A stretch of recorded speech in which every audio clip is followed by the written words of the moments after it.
Topic is connection. There is so much to say about connection. It's always ironically been one of my favorite words. Before diving in with my pen, I usually tap into whatever it is that I'm interested in. Since control has me able to tap in or out as I please, the people's ideas of tap in is actually tapping out.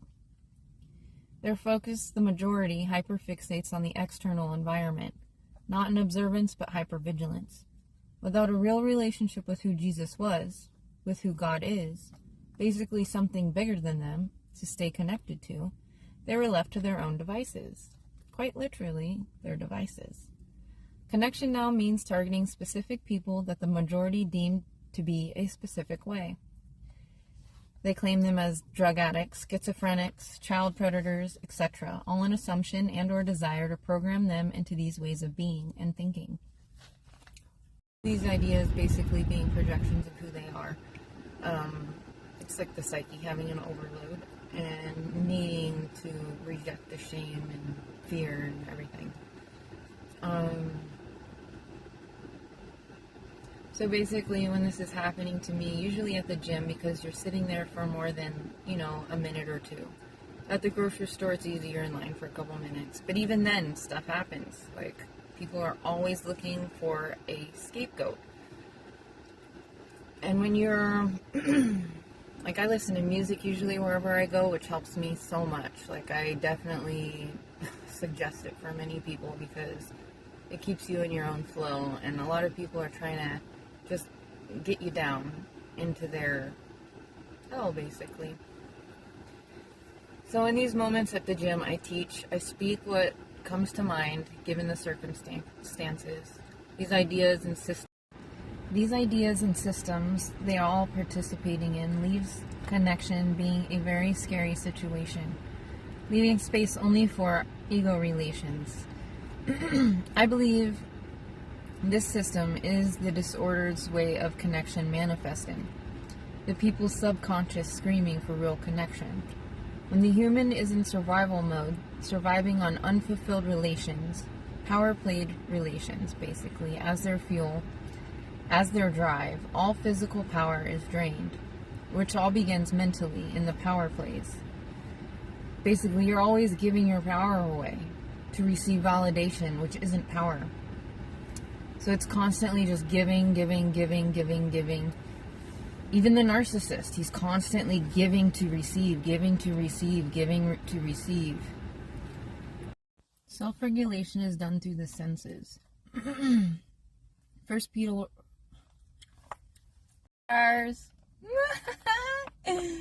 Self-regulation is done through the senses. 1 Peter 1:13. Hence, brace up your minds for activity. Keep your senses completely set. Oops. Your hope upon the undeserved kindness that is to be brought to you at the revelation of Jesus Christ. This is why I get frustrated, because I mess up and I have to re-record, and I'm just going to keep going. This is how I get. To me, the revelation of who we are told to be or embody, the relation to who Jesus was, this kindness is for yourselves. The people chosen, or seers appointed by the people, which is what they do actually call them, are both equally pedestalized, envied, and abused. They're equally pedestalized, envied, and abused, and entrained with ideas of being trash. Words are entrained with specific meanings to program and control the seer of the day when in any gym. The people are so drained that they created their own source structure that eats the human from the inside out. When toxic ideas and meanings are given to words, when words have double meaning, like connection, for instance, very valuable ways of connecting become disordered. Basically, the ideas that they've created about connection, when you're connected, you're actually abused and you're like pedestalized. They see it as a good thing now, all of them. They strive to be connected, even though they have ideas and know it's scary because they're harassed when you're connected. When I say they, I mean women. Most of the women, they want to become famous and they're running off their trauma response. And the men utilize that. So the men have set up this process where the women strive for their attention by acting sexy or even like a lesbian. And it's in training lesbianism. That's part of it. I literally see it and watch it with my eyes all day long. So basically this process has been going on until I get in there and I basically infiltrate their system. I exercise my power for me. I perform for me, which is the strongest embodiment available when physically performing an exercise. This exercise power goes with me everywhere I go, and it is what has created my presence. Without a safety mentality to connect physically, the people remain disconnected from the senses. These ideas of connection are everywhere. It's how the family unit as a whole have been operating forever, but has been welcomed with open arms openly to the public now, to the point where I may be one of the few who haven't conformed to that system, becoming the abuser basically. And trust, once they hear me speak, they attempt to gang up on the other that was harassing me. It becomes a lesson for everybody on scapegoating. I keep it a B conversation that their C shape is what's happening. Sorry, my notes are funny. The C's in every convo do not embody their I shape in order to lead. The joints must be stacked to receive charge, the body's energy production. To not basically, the narcissist in every room is demanding attention, and when they don't get it from me, they get mad and they attack me in many different ways. And then when I speak up, the group follows my lead because they see that I'm actually the one in charge. Anyway, so what I'm trying to say is it becomes a lesson for everybody on scapegoating, because when the people start ganging up on the other person, the narcissist, I even let them know, no, this is between me and this person. Let us handle it like adults. We can talk about this. And I talk. And they see that I'm not somebody to be messing around with. Being in charge to the people now is anyone one-upping and throwing blows and hiding their hands. Until me. 1 Peter 1:14-17 say, as obedient children, quit being fashioned according to the desires you formerly had in your ignorance. But in accord with the Holy One who called you, do you also become holy yourselves in all your, in asterisks, conduct? Because it is written, you must be holy, because I am holy. Furthermore, if you are calling upon the Father who judges impartially, according to each one's work, conduct yourselves with fear, the fear of what God hates, during the time of your alien residence. Passion, love, drive, patience, consistency, loyalty, these and all that Jesus was, is, and will be alien, will stand out loud. Basically, in a world of narcissists, anybody distributing these things are literally, they're like a sore thumb. They're like, stick out like a freaking elephant. But we're not actually the elephant in the room. This shine, as they call it, is congruent. These ideas of shine come from movies like The Shining, and one other movie I've recently seen that's more modernized. I can't remember the name of it, but it's basically, I'll go into it more, but it's congruence with who we are without the death programming, without hate tainting our physical bodies, functioning and mattering into our form.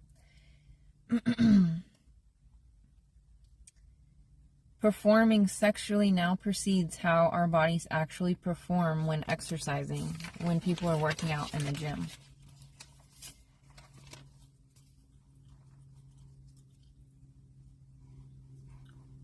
Shine is basically passion, and nobody has passion. The body's physical power has been drained, so there is no excitement for the day to even be like passionate about anything. Children are taught through dependency of approval to have control over interactions.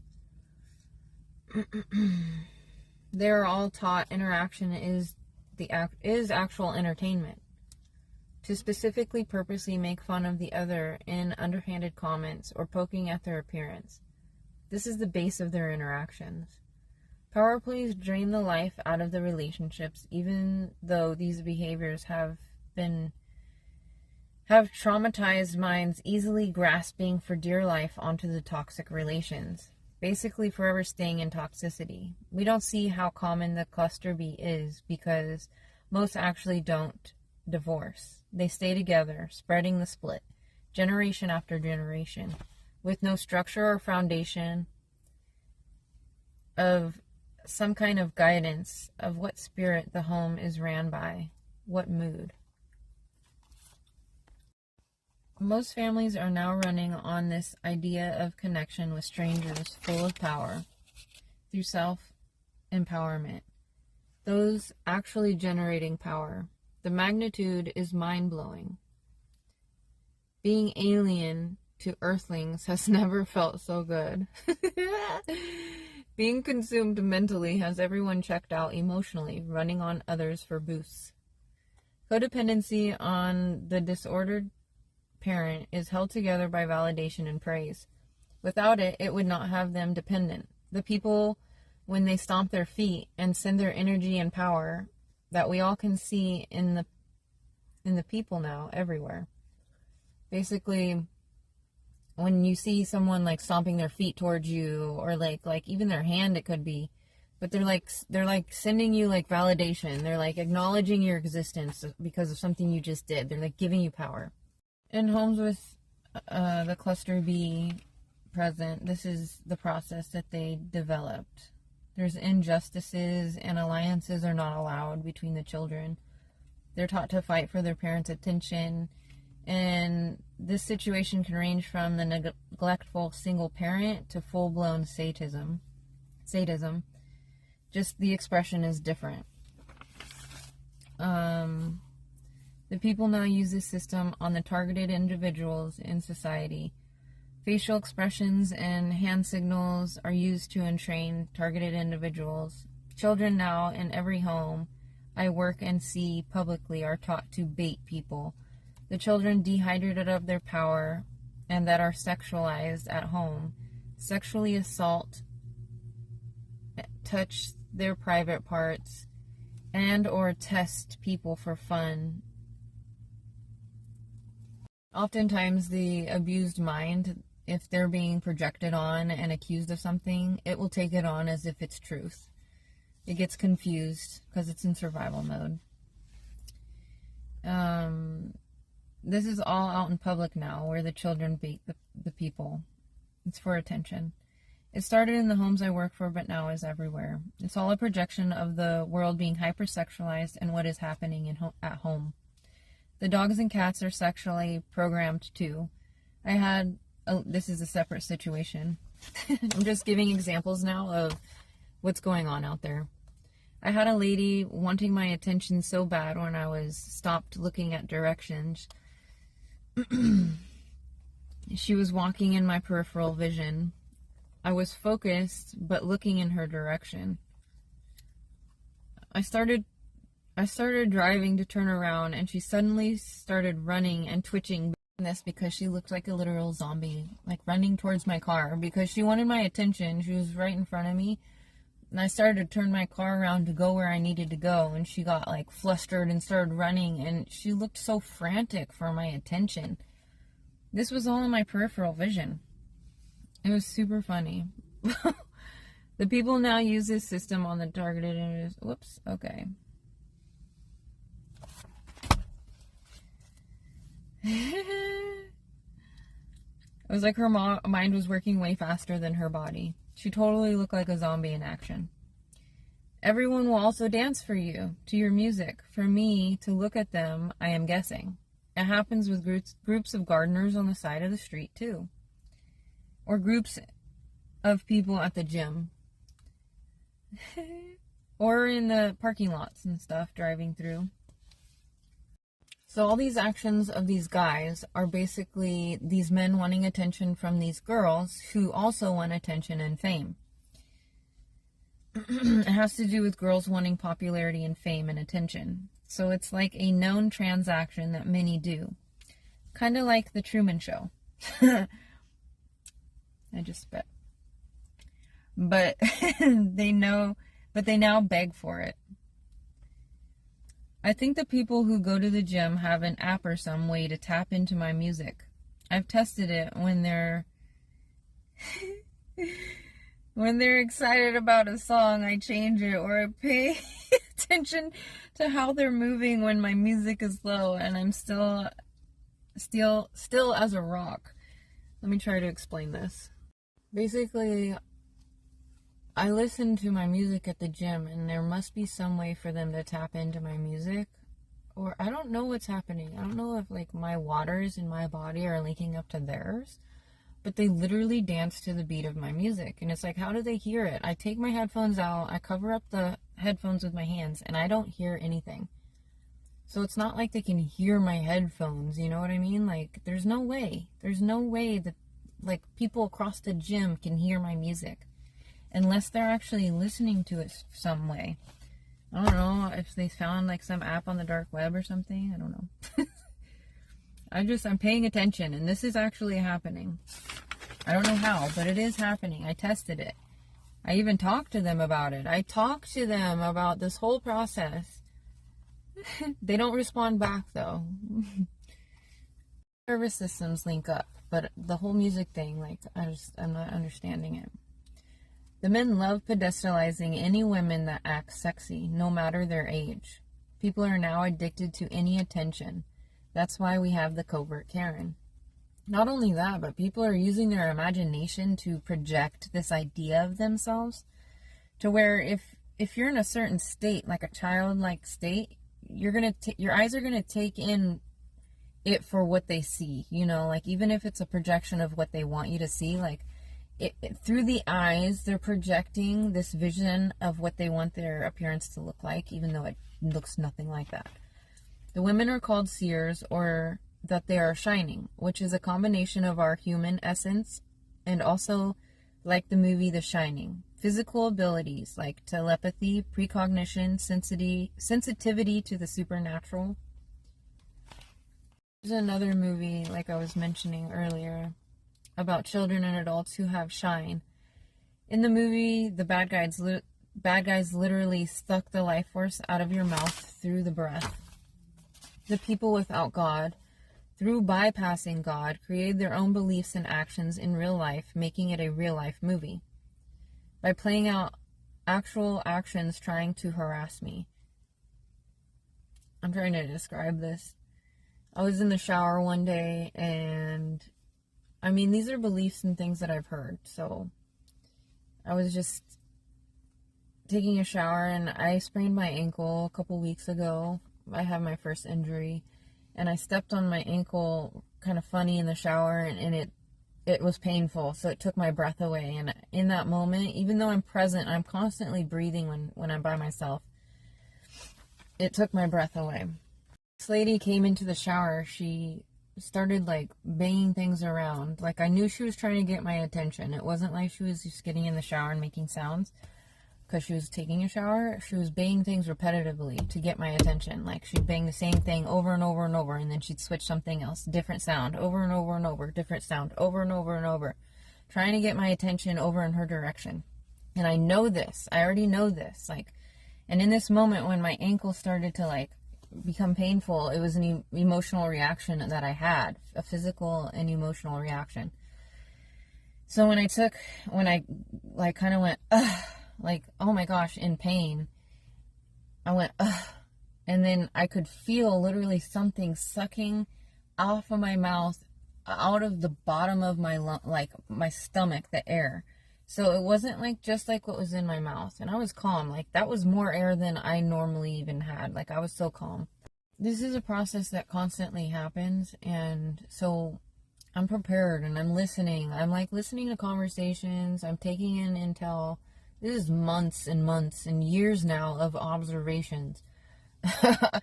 So like all that led up to this moment in the shower where I'm like, oh, in pain, and she's listening. She's like literally in tune with what I'm doing over in my shower. And you can see in the water underneath the showers, into the showers next to you. It's crazy. Anyways, I had an experience where it felt like she was sucking the life out of my mouth, and I literally shut it really fast. I closed it up, and it was like I could hear her get like gasping at the same time as me. Like she went, and I went at the same exact time. The timing was perfect. She was so in tune to what I was doing. It was wild. And I shut my mouth. It was a real life experience. It sounds wild. This is how they program targets, is they get your attention and they use certain things like colors, hand signals. I don't know. They have this like puppetry signals now and like so many different things. But yeah. I can easily get in and out of this. I don't have to pay attention to this, but when I want to pay attention to it, a lot of things happen. They need your attention so they can snatch you into their reality, basically pull you into their fantasy. And children who feel safe with an adult, they're susceptible to the mommy daddy and baby drama triangle, basically the Cartman triangle that they had with their parents. Children that not only feel safe with certain adults, but also children who are traumatized are susceptible to programming. And then they become the adults that become targeted usually. They're already programmed to hyper attune to their environment. This is what sadists bank on happening. I know how to tap, tap, tap out, so I stay embodied, but observing non-emotionally. So I can gather intel, lol, of the situation. My ankle was feeling funny due to a sprain, so I momentarily was out of body. In this moment, I took a deep breath in pain. This is why it worked. Lower emotional states. When I took my deep breath, in my hearing, she did too, at the same time. It felt like someone came up and started sucking the air out of my lungs from the bottom. It felt directly coming from the lungs. I was ready for her, but I wasn't ready for the pain that I had from my ankle being stepped on funny.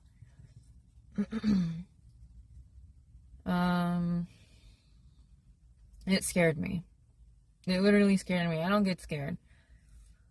But that's what she was trying to do. Their beliefs about these movies and concepts have the ability to work on most minds, so they are now mostly all entrained to believe that it is true. Literally, all the women, all the girls, they're like shocked that I can shave in the shower because a lot of the women will go in and like bang their things. All of them are doing it now, even the ones that are scared. They'll bang their Stanley cups on the counter over and over and like the walls with it sometimes, the locker room, actual lockers. Because I go in there and stretch to be by myself. I'll like roll out and stretch. And they'll be banging stuff the whole time. Like literally having conversations about me. That was a situation recently at the gym. Then yesterday I had a huge semi-truck try to scare me when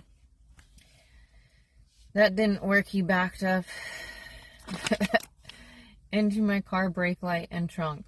He was mad that after being super loud and not breaking my peaceful focus over and over, he reversed his big-ass semi so fast down the aisle towards me and my car. I was getting in and out of my trunk. I didn't say a thing. I was trusting his judgment. It happened so fast, but I distinctly remember watching and feeling how fast and close he was to the vehicles and me. I was thinking in my head, like, this feels so weird. And the truck was moving fast, but in slow motion, if that makes sense. Like, the moment was slowed down, but the truck was still moving fast. These people see me focused, and I guess because of what I look like, they want to connect. Like, they see me as something special. And so because I'm not available to connect, I'm focused on my moment. Like, I'm not even realizing someone's wanting to connect, you know? Like, these people don't know how to communicate. They don't have self-esteem. So it's all based off of looks. Like, are you looking at me? How are you looking at me? Like, what facial expression do you have? How is this conversation going? Am I running the show, or am I feeling like I'm a loser and I'm boring? And they get offended. So this truck driver was offended, I think, that I didn't look up. I could hear him making sounds over and over again, and I was busy. I was focused. And he got mad, and I watched it happen, and he drove off. He was like, whatever. And I was pissed. I was giving him the finger and everything. The other day, I was rolling out, and 3 girls were in the locker room chatting. They couldn't see me, but they know I'm back there. Like, I make sounds, and people walk through and see me back there.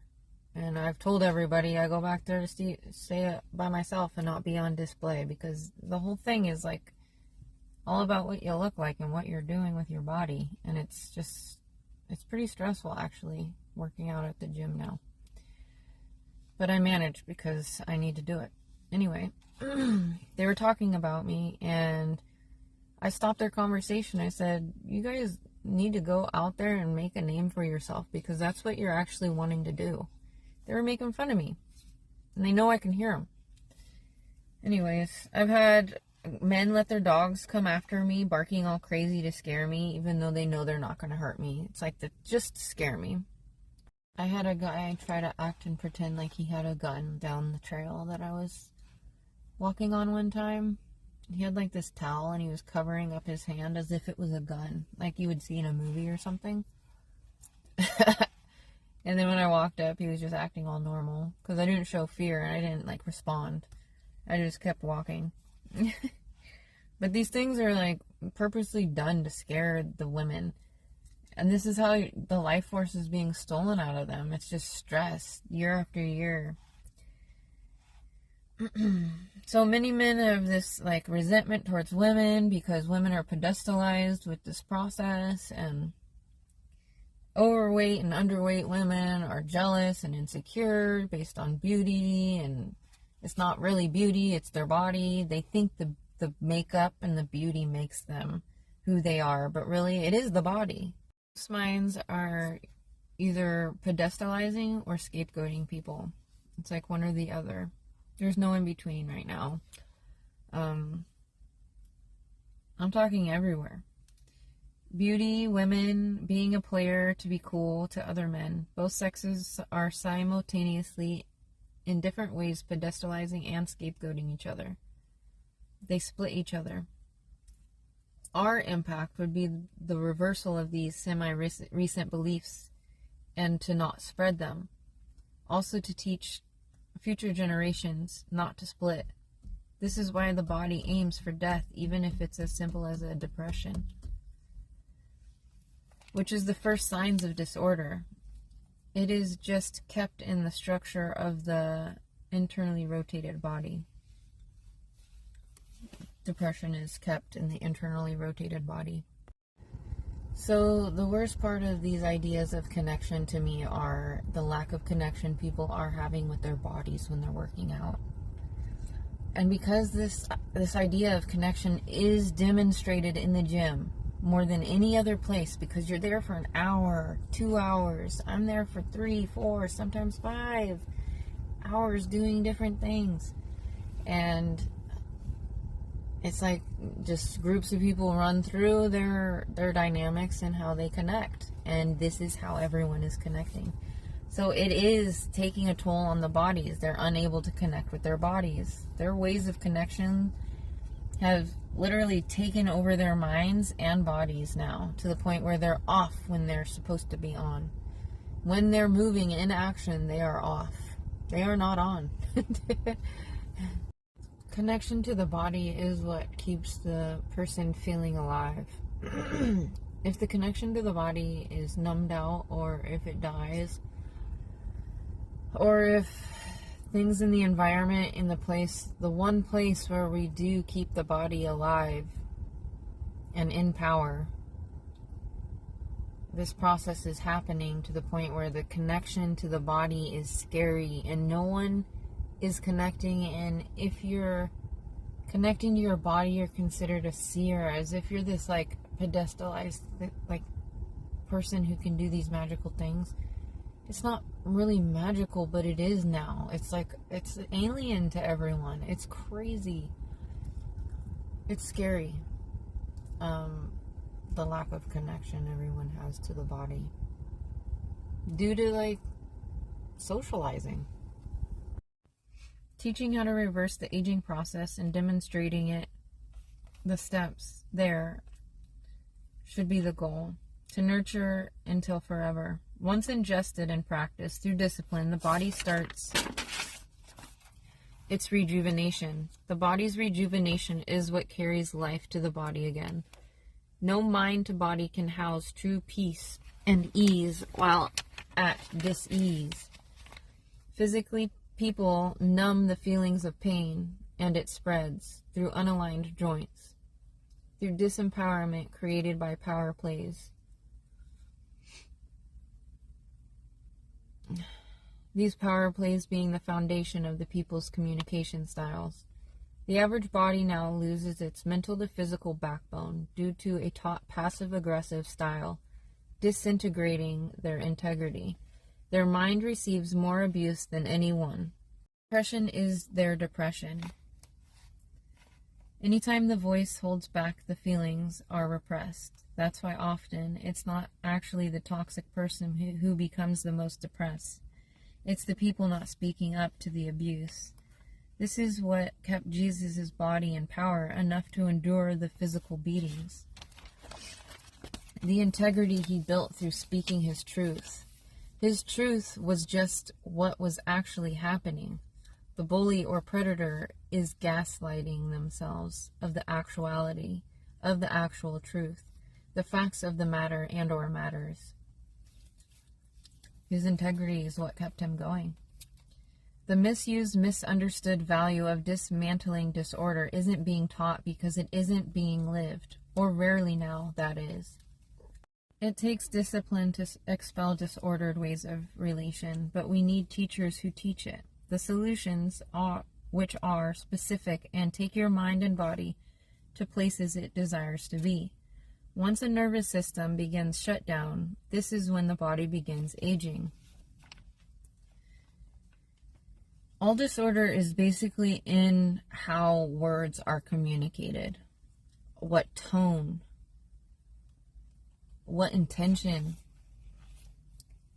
like how sentences are literally put together. It's in manipulation. It's in lack. It's in discrimination. It's in scapegoating. It's in triangulation. It's in, and these are terms, but it's all done through the word. Co-regulation past adolescence is the true disease that keeps spreading. That's why the people feel the need to use TIs for why this twisted idea of connection was created. The minds need to split who they are and project it out onto the safest person, the most regulated, which is ironically the most vulnerable, the strongest in the room. Every room is going to have a scapegoat. Every room has a scapegoat. And when the scapegoats that are normally scapegoated finally don't get scapegoated, it's almost like they naturally, their minds are on like this repeat mode, this like mimic mode. They just copy who their abuser, like they want to feel that power. So they copy the abuser and they scapegoat somebody in the room. This system that they've created based on their ideas of connection isn't hijacked. Death will continue.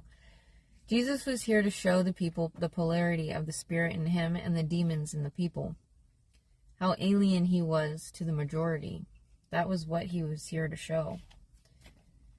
The hypervigilant state of the gangstalker, basically the sadist, goes with them everywhere they go, and it spreads throughout the nervous systems in proximity. The only way death would be no more is to program in all fruitages of the spirit, to exercise all demands through focused training, joint over joint. Colossians 2:19, whereas he is not holding fast to the head, to the one from whom all the body, being supplied and harmoniously joined together by means of its joints and ligaments, goes on growing with the growth that God gives. I invite you to read over chapter 3 as well. We absolutely have ways of being that we need to integrate, or one becomes possessed with the demons of chapter 3, verses 5, 8, and 9, leaving the vessel with lack of integrity, leaving nothing but a void, never filled, no space for peace, but only emptiness. When the body does not participate in its action of depression, the spirit depresses. The action of depression would be depressing down and back. And when the body doesn't do that, it and the spirit depresses. Made sense, and I'll have more things to say about gang stalking and their ideas of connection. But I just wanted to go over how they're connecting, like what I'm seeing literally out in public day to day with average people. And when I say everyone, I literally mean the whole gym is participating, everyone. This is not, this is a mass psychosis. I'm not going down with the ship, okay?